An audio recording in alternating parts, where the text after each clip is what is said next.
summarize the value you bring to your company right now, what would you say? Many people never think about that question, and it just baffles me. Now, granted, our career is a very personal journey, but let's not kid ourselves. Our job is absolutely a commercial relationship. You're offering services to your employer in exchange for compensation rates that are set by supply and demand, quality, geographic, and budgetary factors. Strong leaders with a steady career progression are able to quantify their value to the firm in monetary terms each step of the way. Now, value does go beyond the bottom line, and the more you have to offer, the better. So let's get started on figuring out how you start to quantify and promote your corporate value position. Considering your employer a client is an important place to start in order to get into the right frame of mind to access your value proposition. Forget just for a minute what you get from them and only focus on what they get from you. As much as leadership skills are important, they've got to start with the money. Jerry Maguire had it right when he was screaming, "Show me the money." You need to figure out how you impact that bottom line. If you're in sales, that's easy. You can run a personal P&L. How much does your team bring in? Subtract how much all of you cost, and the difference, ta-da, your monetary value. If you're in a support function, things get a little bit trickier. Remember, the time is money, and efficiency counts. So once you know how much your team is costing the firm, start with your impact to the customer. If you're in the middle office function, you're a little closer to the customer, so you should be looking at client retention and organic growth. If you're in the back office, you're further removed, and you should be looking at efficiency, processing speed, and defect rates.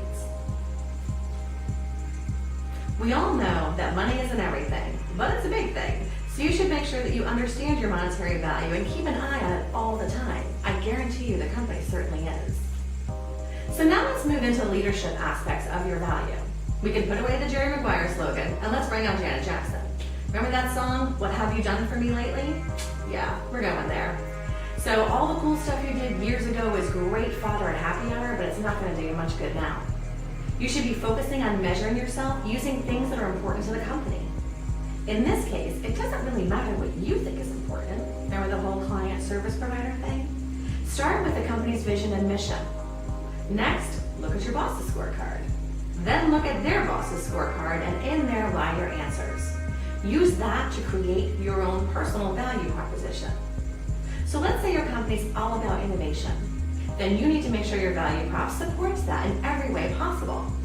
If you work for a highly regulated industry, perhaps your company's a little more conservative and risk adverse. Then that's where you need to focus and align your values to. Bottom line is that you have to be good at the things your company wants. When you focus on money and align your leadership skills to the corporate directives and measure your attainment, you are well on your way to establishing your value. So once you've got your target value proposition all buttoned down, it's time for a reality check. What if you're not providing the value you think you are, or you have a few areas where you immediately think, "Oh, Houston, I think you have a problem"? The most important thing is not to panic. We're going to use the same skills here that we use when learning how to lead authentically. You're going to know your weak spots, you're going to prioritize, you're going to plan, and then you're going to execute.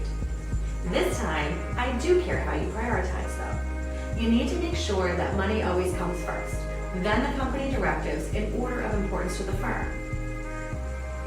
And warning, I really want you to listen here.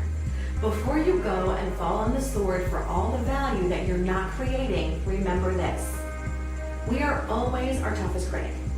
So don't hold yourself to the standard of your super high expectations. Hold yourself up to the standard of your peers. If you had to stack rank yourself in the group, where would you fit? Trust me, your boss has already done this. Where do you want to be? Then work with your boss. Grab a cup of coffee and tell him what you're up to. Trust me, you've just discovered actually is absolutely no secret to them. You frame it in terms of wanting to make sure they meet their objectives and work together to close the gaps where you may be falling short. For the value that you are creating and super proud of, it does no good if you're the only one who knows about it. So how do you get the word out without sounding like a total self-centered jerk? Step one is to give your team all the credit. If you just led your team through a major win, a good leader will make sure that everyone knows knows their team did a great job and celebrate that victory. Now, by association, you retain the rock star status because you're the one who led them. So you can demonstrate great leadership by recognizing your team and enjoy a little fan press as well. Step 2 is to learn how to lead through influence. The most valued leaders don't wait for the title in order to lead.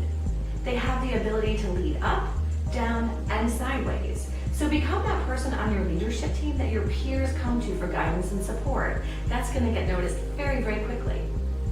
And step 3 is keep a list of all of your wins throughout the year. That awesome thing you did back in February is going to be a distant memory come review time in December. And keep a brag sheet with a few of that girl emails to support your accomplishments. It not only gives you a bit of a boost when you need it, it's a great reference point during review time.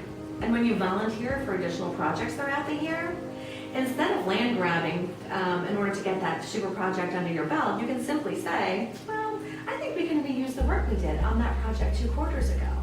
It's a great way to make sure you get the full projects all year long. Okay, so we have a lot to think about today in terms of creating your value.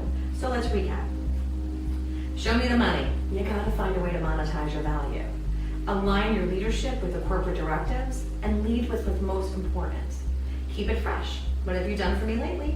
And continue to look for new wins. Find your gaps and work to close them, and sing the praises of your team, and don't keep how awesome you are a secret. As always, I'm happy to help, and you know where to find me. We'll see you next time.